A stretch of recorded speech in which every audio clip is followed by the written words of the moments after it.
Welcome to the Drum Machine Vibes podcast. I go by Even Though. I go by Byron G. And we are producers for Hellhound Publishing.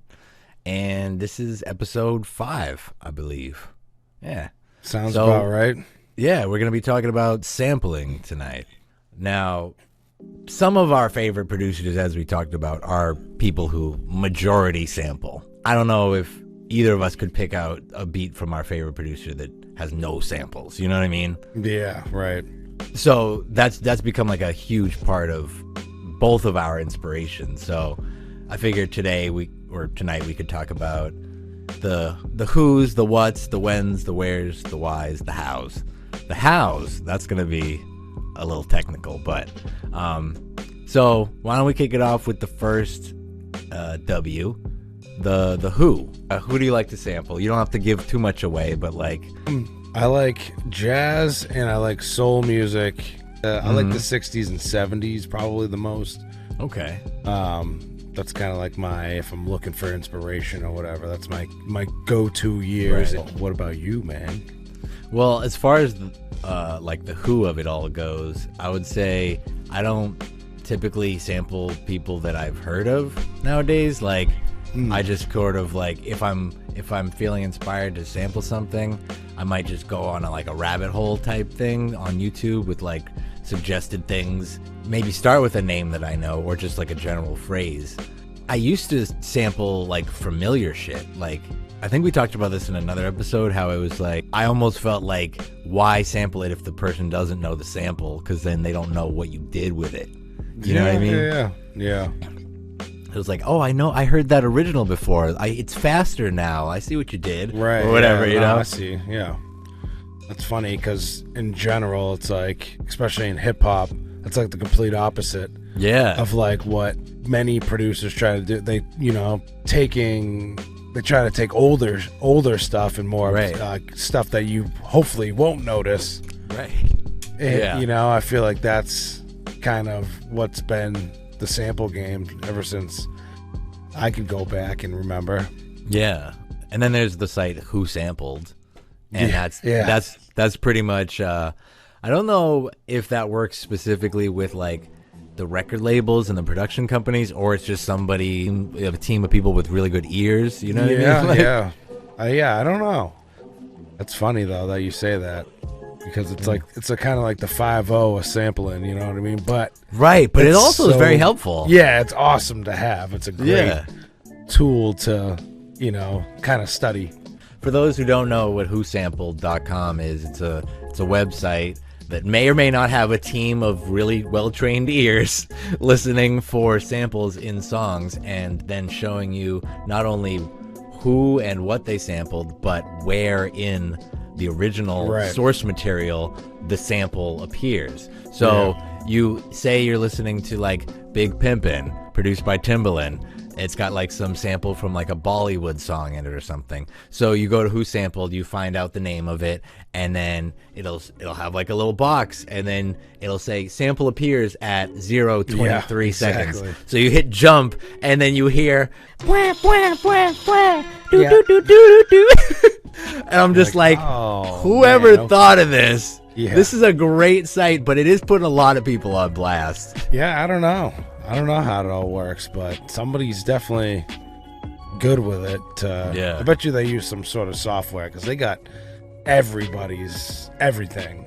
Oh yeah, and exactly where it is, like you were saying. Yeah, like it's just for everything. It's crazy. Could you go back in your catalog, say, and like a beat that's maybe less than a year old, and hear it and remember the name of the song that you sampled or the artist? Just casually, like, because I have a hard time doing that unless I name the beat after. Yeah, I usually like I'll write them all down, and then I also have like specific folders for like if I'm using TrackLib or like just like the random stuff that you find and things upon that nature. But some of the more forgettable beats, hell no. I'll usually put like in the mixer or whatever, I'll rename the channel whatever that sample is, so to make it easy to find.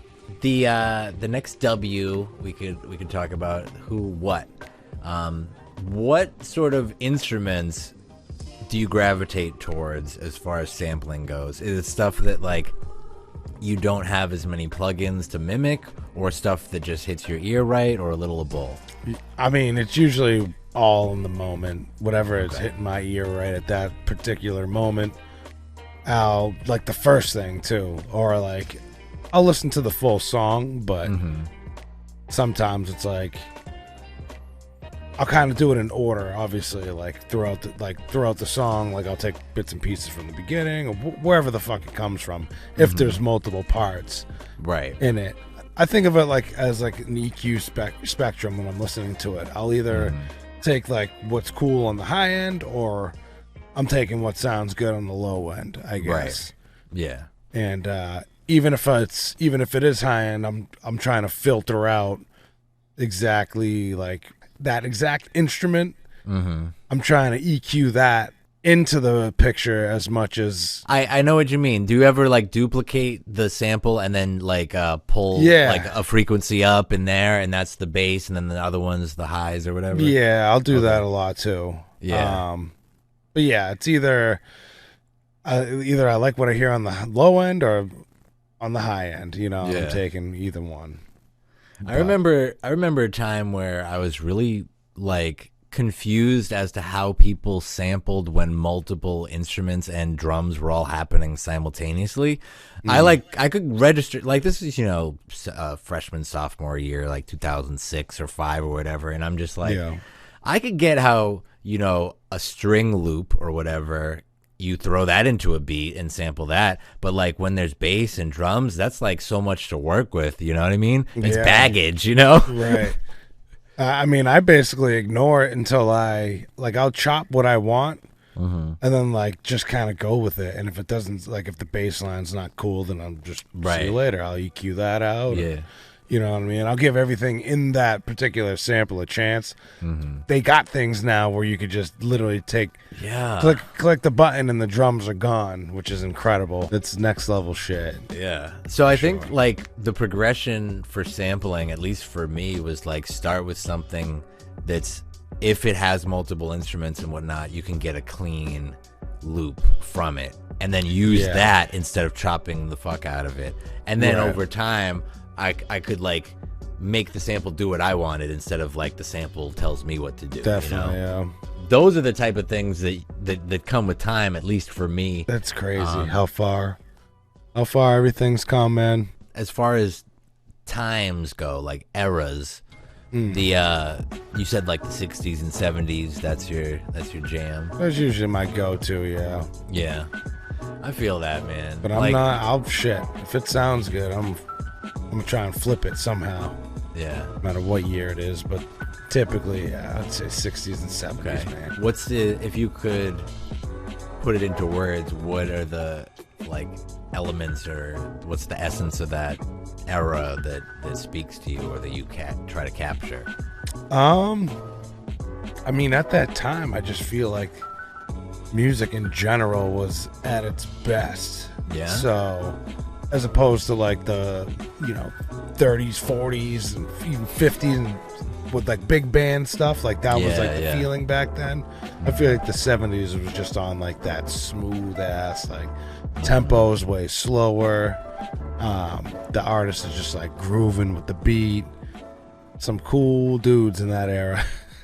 Groovy cats. Yeah, man. What's like the earliest thing that you've sampled, do you think? Like the oldest? I mean, we've probably all sampled some like Beethoven, exactly. Yeah. Like there's no drums. So. Yeah, probably. I mean, besides that, Cab Calloway, I think it was 1930s. It's a notable name. Sample. Yeah, for me, I think it was probably some I don't know how old it was, but it sounded medieval type shit. I know it obviously wasn't from then. The music itself wasn't recorded then, but it was written then, and somebody was playing it. In modern times. But we could talk about parts of the globe that interest you as far as sampling goes, other than America. And also like parts of the song, where in the song you tend to sample from? I love like old like Asian heritage music. The instruments that they use and the way they use it, man, they were on some smooth ass shit too. But for sure. Well, they use different scales, so they hit notes that like we don't even acknowledge, you know. Right, yeah. When you sample that, do you ever do like the voices or just mainly the instruments? Whatever sounds good, man. So definitely both. Right. Definitely both.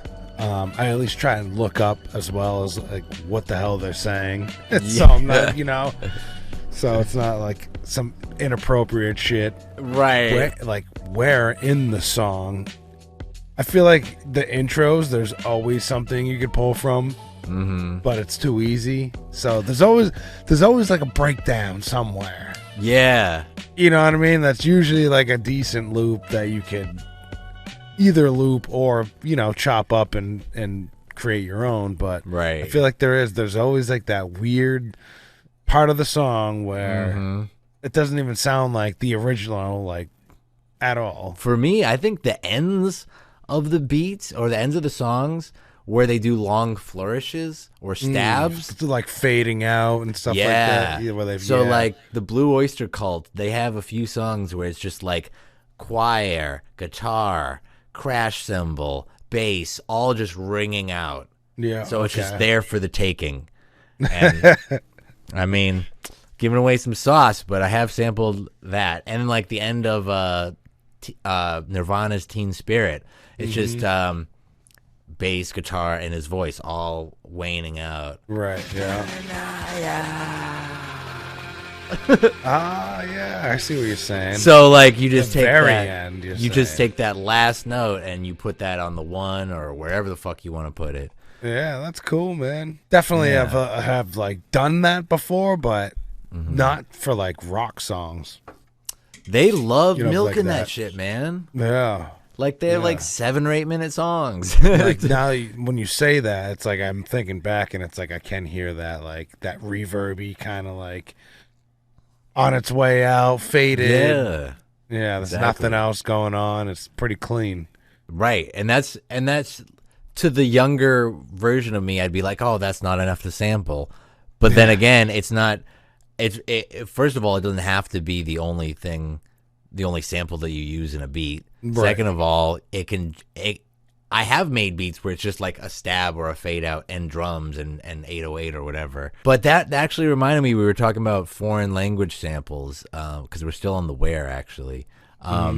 Alchemist, on the First Infantry album, the track is called The Essence. Yeah, I've heard that. Okay. Sure. And it starts off with like Japanese voice. Mm-hmm. And I'm like, not only is this an unfamiliar sample, so it's like, what the fuck? Yeah. But it's like he intentionally didn't want anyone to know what it said, like, or most of his audience, I should say. Then I heard people sampling foreign voices in the actual verses of the beat instead of just the intro. And I'm like, if you don't know what they're saying, it is just like an instrument. Absolutely. So I took that to its logical conclusion and started to listen to actual foreign music and just listen to it like instrumentals. That's exactly. If you don't know what they're saying, you're right. It's just another layer. You're like, man, I'm not trying to listen to any lyrics right now. Like, let me just throw in some foreign dope shit. Have you ever sampled foreign voices in the verse of a beat?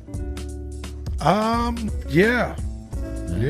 I like using vocals a lot in my beats and samples. You know what I mean? You're hearing it and figuring it out in your head as you're going and stuff. Speaking about like Alchemist, like that's what he does really good. Yeah, he stretches the fuck out of some shit. I learned that from him, man. Like, for example, you want to stretch like a phrase that's this long into something that's this long. You got to go in, and I don't know how he does it. Maybe visually, maybe with a machine, maybe both. But like finding a part that's repeatable, and then you extend that between the beginning and the end, and you stretch that bitch out, or you loop it, or whatever. Yeah. or you like loop and throw reverb on it, so it's like a gradual sort of like almost a gradient effect with the sound, instead of just being like a short thing that you maybe stretch the time of, you know? Yeah. That should be the last resort, stretching the time, you know? Time stretching, I think when you put it in, what is it, EX24? 24, yeah. Like set it to your keys. I think it comes out a little bit better than time stretching it. That was like a game changer for me, figuring out how to chop things up and assign them to keys, which I know is a fundamental of production and sampling, but like up until then I was working with loops, you know what I mean? Right. Like visually and like clicking and dragging, like manually. Yeah, so there wasn't like the idea of playing a sample. Right. You know what I mean? Getting a rhythm. Yeah. With all the pieces that you chopped and playing them not in order, and dude, like if I told my younger self, you're gonna be sampling shit nobody's heard of and you're gonna put it out of order, and it's gonna have a foreign voice in it going the whole time, there's so many things that like I swore I was doing by the books, like in the time, and you know, producers gatekeep a lot of shit. So when you're up and coming, nobody's going to tell you, don't do this, don't do that, do this, do that. Or they might just tell you, don't do this, and not tell you what to do instead, you know? I think this is a good time for us to take an ad break. We'll be back with you in just a few moments now. What's good, everybody? I go by the name of Byron G, and if you head on over to hellhoundpublishing.com, you're going to be able to check out all the projects that Hellhound has released. Right now, you're listening to the new single called Scary Stories, which is off Meet Me in Gate City by Cody Pope and myself, Byron G.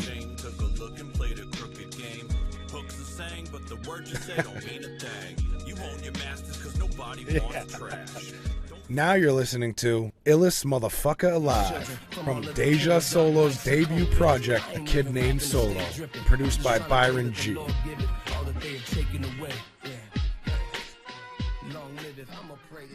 And if you guys are just chilling, maybe trying to get a few bars off, you could throw on Rain Check, which is an instrumental album by myself, Byron G.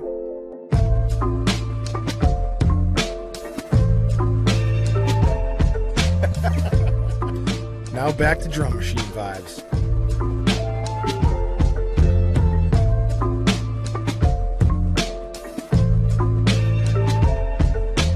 All right, welcome back to Drum Machine Vibes. I go by Even Though. I go by the name of Byron G. And tonight we're talking about sampling. We were going through the who, what, when, where, why, and how of it all. And right now we're at why and how. Very philosophical questions. Why don't you start us off with the why? Why I started sampling is simple. Just because, to me, it sounds the best. All of my favorite beats are, for the majority of them, sampled beats. I'm trying to remember when I actually figured out like that they were using samples. I think it was Roller Coaster. The Roller Coaster of Love. Oh yeah. And George Clinton's version and Red Hot Chili Peppers version. I remember like my dad specifically playing it. I just remember hearing very similar songs and being like, and asking him like, hey, like, is that this song? You know what I mean? Right, is that Red Hot Chili Pepper song? And is that the same song as the George Clinton and Parliament Funkadelic? He's like, yeah, it's kind of like a tribute to him. You know what I mean? Right. It was a cover. Okay. But kind of the same sort of thing, in my opinion, anyways. Right. But that like opened the floodgates and asked questions. Yeah. You go through your history and it's like, oh shit, like everything 80s was sampled. When it came to hip hop, you know? Everything in the 80s like by necessity, pretty much. Yeah.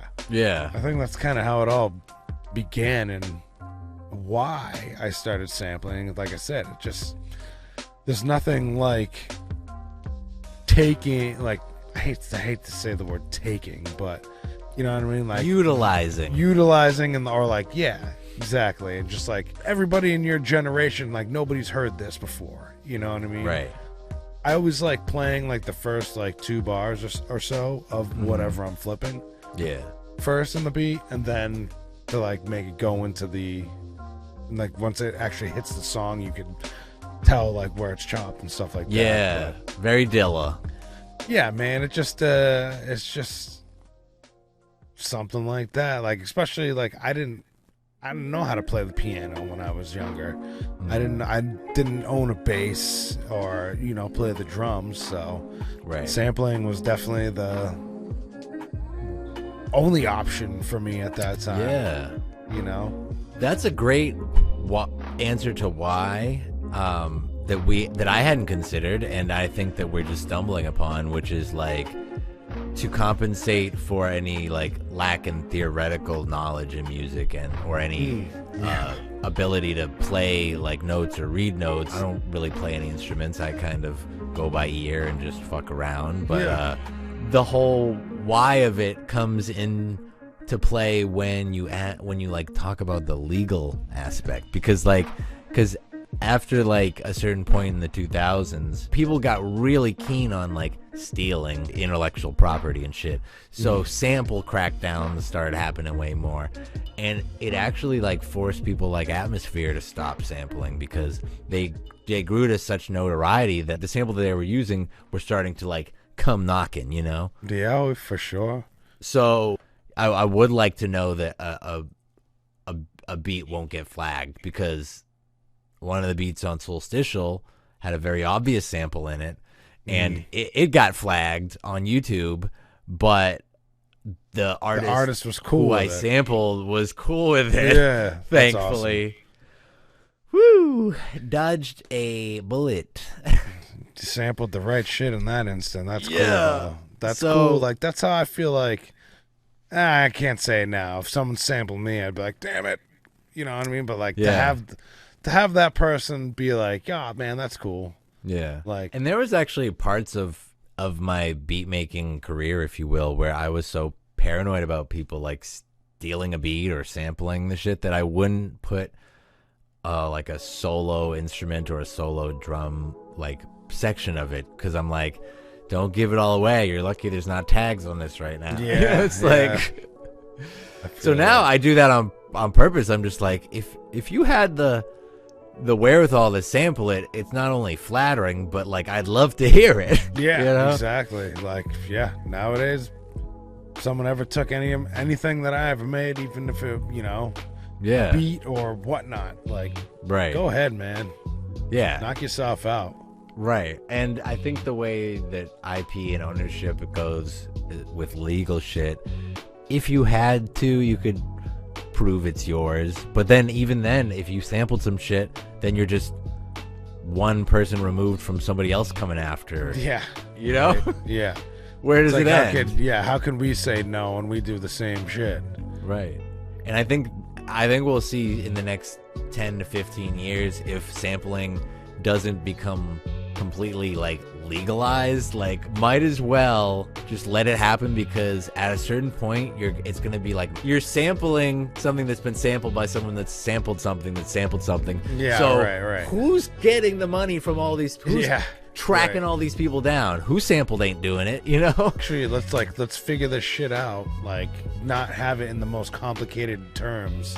You'd have to say, look, if you make X amount of money and it's provable that you have off of something that I made, but then again, you know, it's like fill in the blanks. Yeah, fill in the blanks, because it would obviously fluctuate based on the popularity of each person. Yeah, for sure. That was a great why. That was a good one. Why was good. Yeah. I think I might have a why of my own that we haven't gotten into.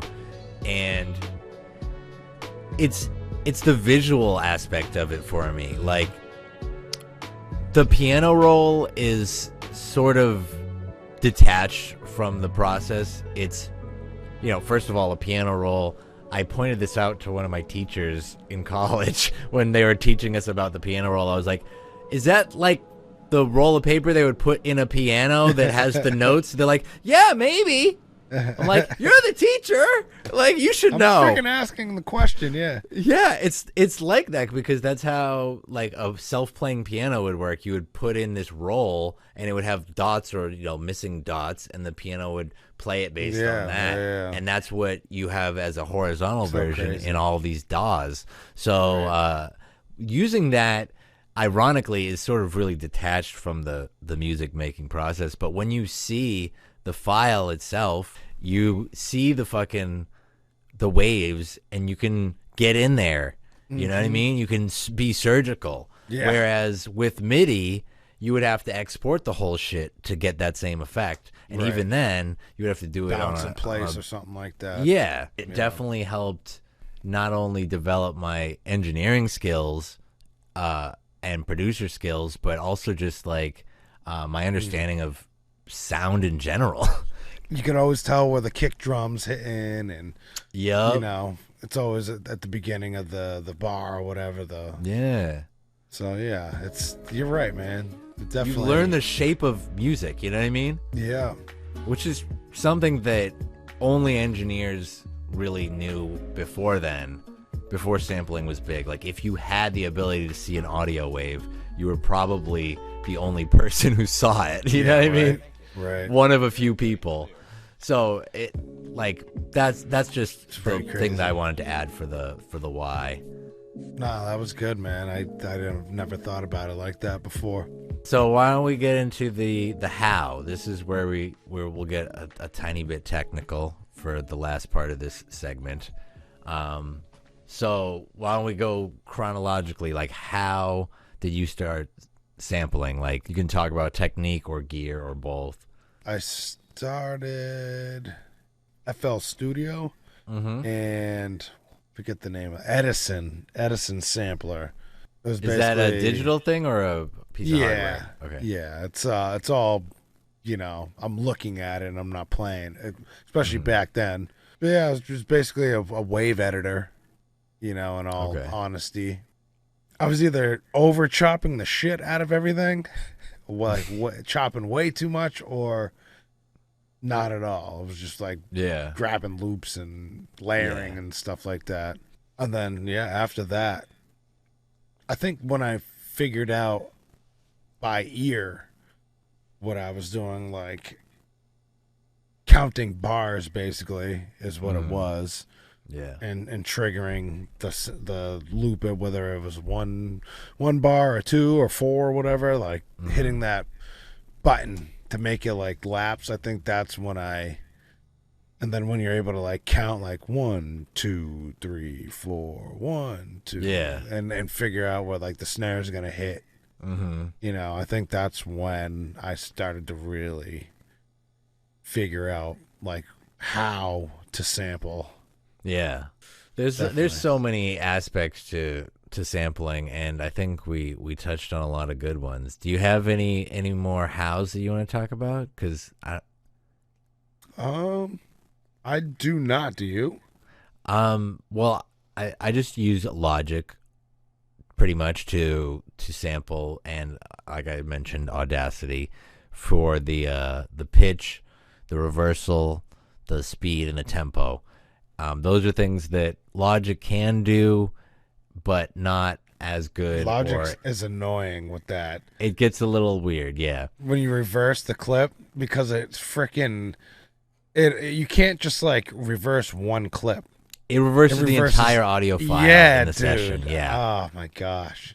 I don't know who said that would be a good idea. It's wild. You gotta like duplicate it and then like click and drag a new wave file in of the same shit. One of the how methods I employ is the ultra beat.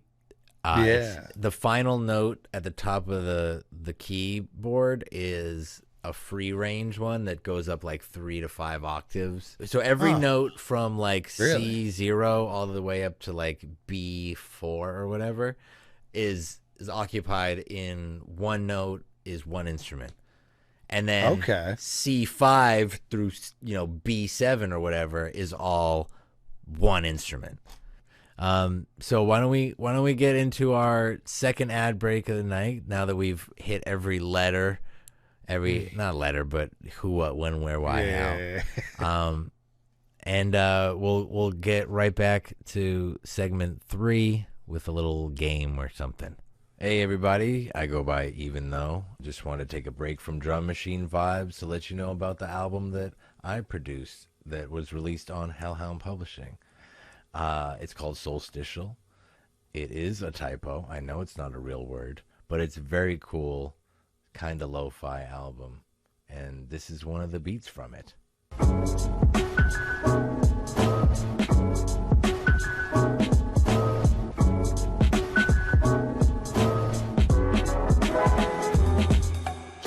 At the end of 2022, Trip Seat put out a phenomenal album called Carnivora. It's unlike anything you've ever heard until now. No. Until now. You're hearing it now.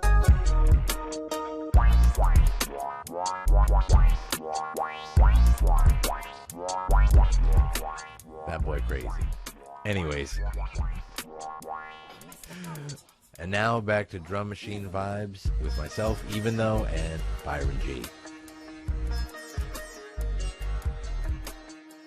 Welcome back to Drum Machine Vibes podcast. I go by Even Though. I go by the name of Byron G. And we're in segment 3 of episode 5, sampling. So, in the previous episode, we did Name That Song with Trip Seat. And I figured since we're doing a sampling-based one, we should stick to hip-hop songs that are popular, that have samples in it, and we'll try to guess those.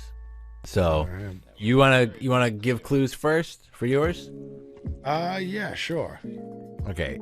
And I think we said you don't need to know the name of the sample, just the name of the song that has the sample. Late 90s.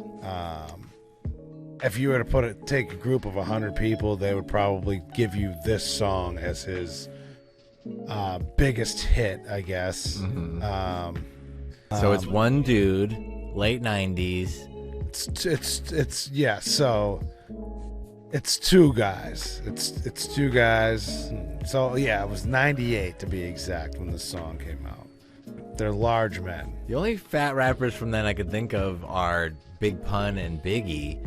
But I think Biggie was dead by then. Yeah, by 98, yeah. So Pun and Fat Joe? There you go. Okay. Yep, those are the artists. I don't know any songs with them together. All I know is Not a Play I Just Crush a Lot. And I don't think... Does that have Fat Joe in it? Yeah. Oh, I think so. I don't think it does. It's got Joe on it.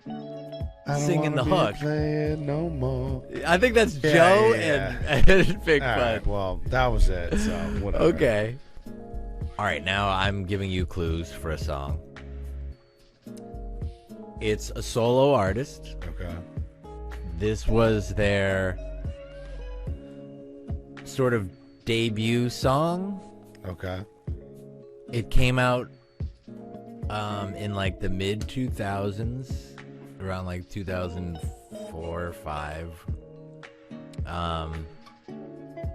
It changed everything in hip hop. I mean, this person did. Kanye? But damn it. I gave away too much.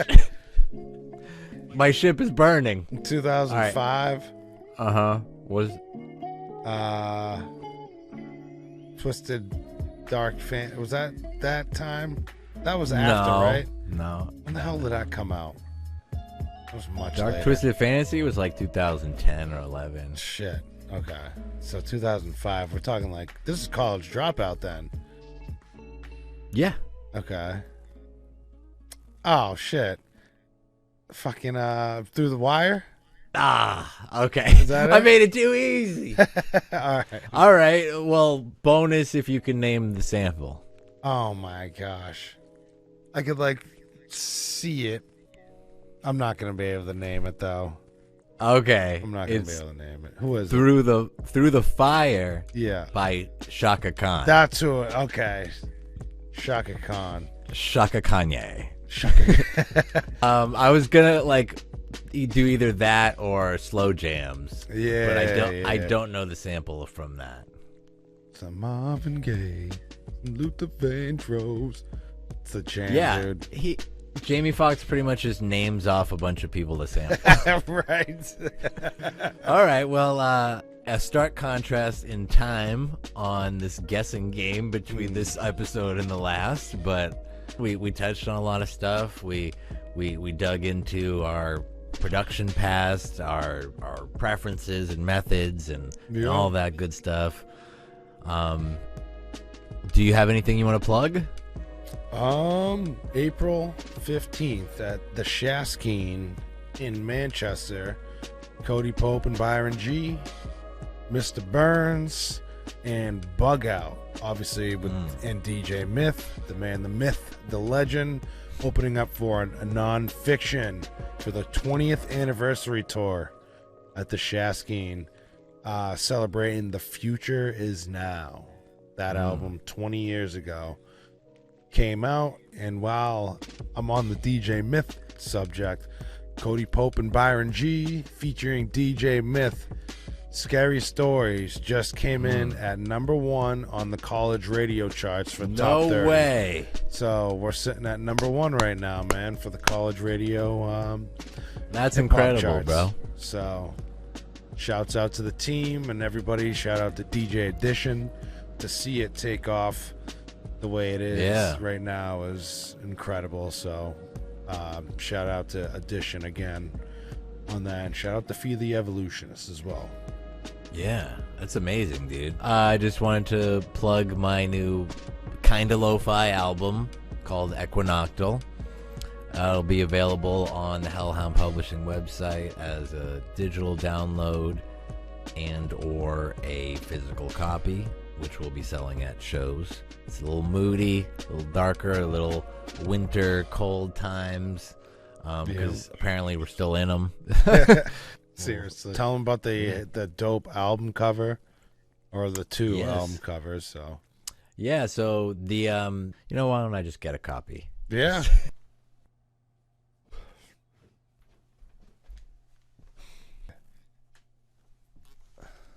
As Byron was mentioning, the album Equinoctial is the first 10 tracks of the disc, and then Solstitial is the second 10 tracks. There's a lot of through lines as far as themes go and vibes go, and the way things are symmetrical on the playlist when you open it up. It's nice. Yes, hell yeah. Yes, $20 for essentially 2 albums. Right. Came out really good. Both both covers are fire. The music's awesome. I'm excited. I'm excited for everybody to hear Equinoctial, and if you get the like you said, if you get the physical, you get both, 2 for the price of 1. So yes, best deal you could get. Absolutely. All right. So let's wrap it up here for episode 5 of Drum Machine Vibes. I go by Even Though. I go by Byron G. Signing out, baby. All right. Peace. Peace, y'all.